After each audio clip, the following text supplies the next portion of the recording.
할렐루야. 예, 우린 승리하였습니다. 할렐루야.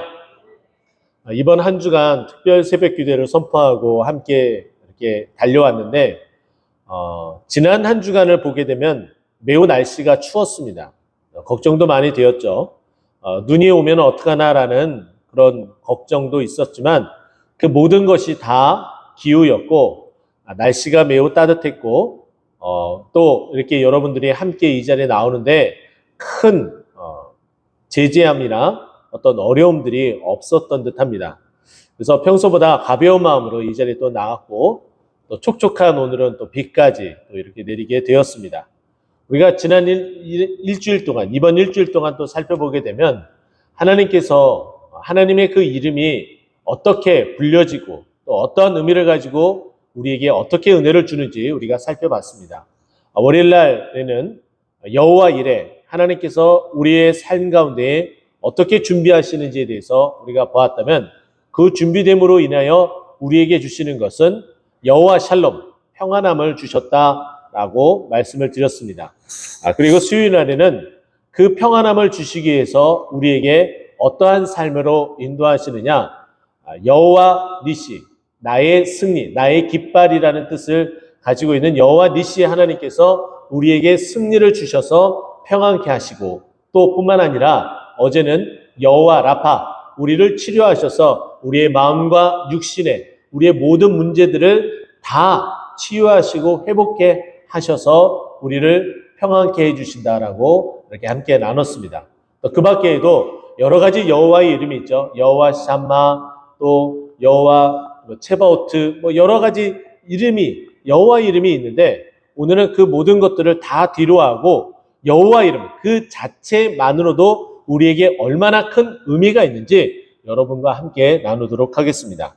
오늘 본문 말씀 보게 되면은 처음에 시작이 이렇게 됩니다. 나는 여호와이니 라고 말씀하고, 또 이는 내 이름이라, 여호와 자체가 이름이다라고 말해주고 있어요. 이 여호와란 이름은 이미 우리가 출애굽기 3장을 통해서 이미 배운 바가 있습니다. 이미 알고 있는 바이죠. 출애굽기 3장은 모세의 소명장으로 불려집니다.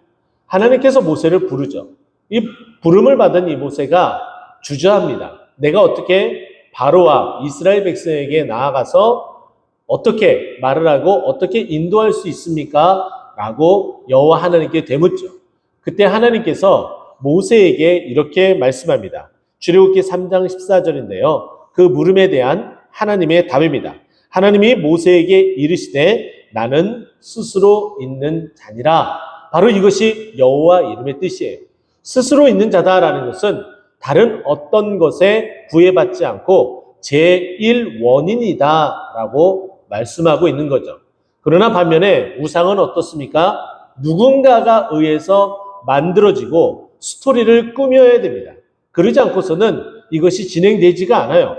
어떻게 말하지도 못하고, 어떻게 생각하지도 못하고, 어떻게 역사하지도 못하니까 당연히 누군가가 만들어서 이야기를 꾸며내고 의미를 부여해야지만이 비로소 그것에 이름이 있고 또 그것이 실제한다라고 사람들은 믿고 바라보고 따라가게 되어져 있습니다. 그러나 다 헛것이죠. 스스로 있지 않기 때문에 누군가에 의존되어져 있기 때문에 그것은 신이 아니다라고 볼 수가 있는 거예요. 그럼에도 불구하고 이스라엘 백성들은 어떻게 합니까? 여호와 하나님을 뒤로 저버리고 이방 나라들이 섬기고 있는 그 우상을 따라갑니다. 왜냐하면 그 즉시 그 상황 가운데에 이방 나라들은 그 신을 쫓아감으로 말미암아 지금 현재 매우 잘 사는 것처럼 보여지기 때문에 우리도 그들이 믿는 그 우상을 따라가게 되면 우리도 그와 같이 잘 살 것이다.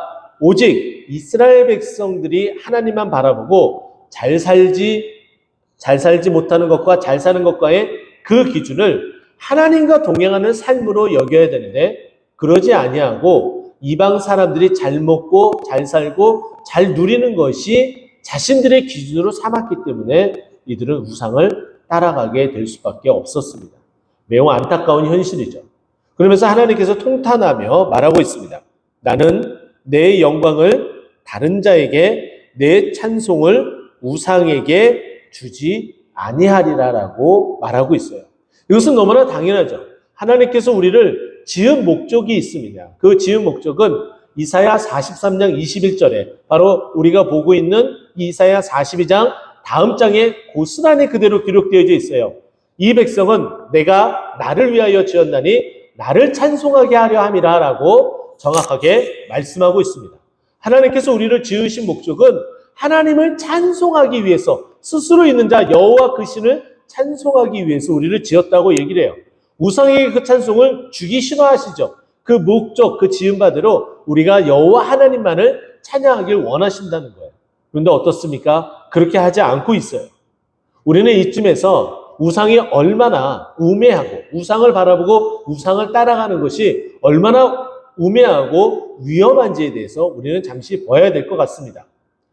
시편 115편과 135편을 보게 되면 그 우상이 어떠한 존재인지 우리에게 짧게나마 설명을 해주고 있습니다.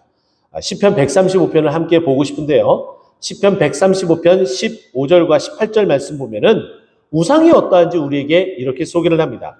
열국의 우상은 은, 금이요 사람의 손으로 만든 것이라. 이전 성경에는 뭐라고 얘기했냐면 사람의 수공물이다. 손으로 만든 것이다 라고 이야기를 하죠. 어떻게 신이 사람의 손으로 만들어질 수 있겠습니까? 그런데 우상은 그렇다는 거예요. 그렇기 때문에 우상을 당연히 믿어서도 안 되고 따라가서도 안 되고 의지해서도 안 된다고 이야기를 하죠. 그러면서 그 우상이 어떠한 존재인지 얼마나 무용지물인지 우리에게 설명을 합니다. 입이 있어도 말하지 못하고 눈이 있어도 보지 못하고 귀가 있어도 듣지 못하며 그들의 입에는 아무 호흡이 없나니 라고 되어져 있어요. 입이 있는데 아무 호흡이 없습니다. 또 입이 있는데도 불구하고 어떠한 말도 하지 못해요. 또 눈이 있어도 아무것도 보지 못합니다. 귀가 있어도 우리가 아무리 부르짖어도 듣지 못하는 존재예요. 죽은 존재와 마찬가지라는 거죠. 그런데 어떻습니까? 그 우상을 따라가려고 이야기해요. 그 우상을 믿는다고 고백을 합니다. 그 우상을 의지합니다. 그 우상이 자신들에게 축복해 준다고 믿고 있어요. 자신을 잘 살게 만든다고 믿고 있어요. 그래서 그곳에 가서 고개를 숙이고 빌며 자신들의 그 소원함을 아뢰고 있어요. 얼마나 무지몽매합니까? 눈이 있어도 보지 못하고 귀가 있어도 듣지 못하는데 그 우상에게 다가가서 자신을 보이면서 자신의 목소리를 내어서 간구하고 있는 거예요. 전혀 보지도 못하고 듣지도 못하는데도 말이죠. 또 뿐만 아니라 하나님은 우리에게 말씀하십니다. 말씀으로써 우리가 나아갈 방향을 말씀해 주시고 또 우리가 또 어떻게 해야 될지에 대해서 말씀하고 있어요. 그런데 입이 있어도 어떠한 말도 하지 못하는 것이 그 우상이라고 이야기를 합니다. 그런데 더 놀라운 것은 18절 말씀이에요. 그것을 만든 자와 우상을 만든 자, 그것을 얘기하겠죠. 또 그것을 의지하는 자, 우상 숭배하는 자, 우상을 믿고 따라가고 의지하는 자, 다 그와 같으리라. 여기서 다 그와 같으리라라는 것은 죽은 존재다라고 말씀한 거예요. 죽게 되어져 있다, 죽음이다, 아무 존재 없다, 무가치하다라고 말하는 거예요. 우리를 가치 있게 만들었습니다. 어떻게 해요? 하나님을 찬송하기 위해서 우리를 그렇게 가치 있게 만들었어요. 또 하나님의 자녀로서 동행하시려고 우리를 만드셨습니다. 그런데 아무런 무가치하게 만드는 것은 하나님께서 만드는 것이 아니라 우리 스스로가 우상에게 다가가서 예배할 때 그와 같은 일이 벌어진다는 거예요. 우리는 하나님 앞에 많은 것을 받기를 소망합니다. 그래서 간구를 하죠. 하나님 앞에 기도를 합니다. 그러나 우리가 우상을 따라가고 우상을 믿고 우상 아래에 살아가게 되면 우리가 아무리 부르짖어도 우리에게 응답되어지는 것은 아무것도 없습니다. 그러나 우리는 여호와 하나님 스스로 있는 자 그 하나님 앞에 나와서 부르짖게 돼요. 근데 그 하나님은 우리의 목소리에 귀를 기울이시고 응답하는 하나님이신 줄 여러분 믿으시기 바랍니다. 그 하나님 앞에 우리가 나와왔어요.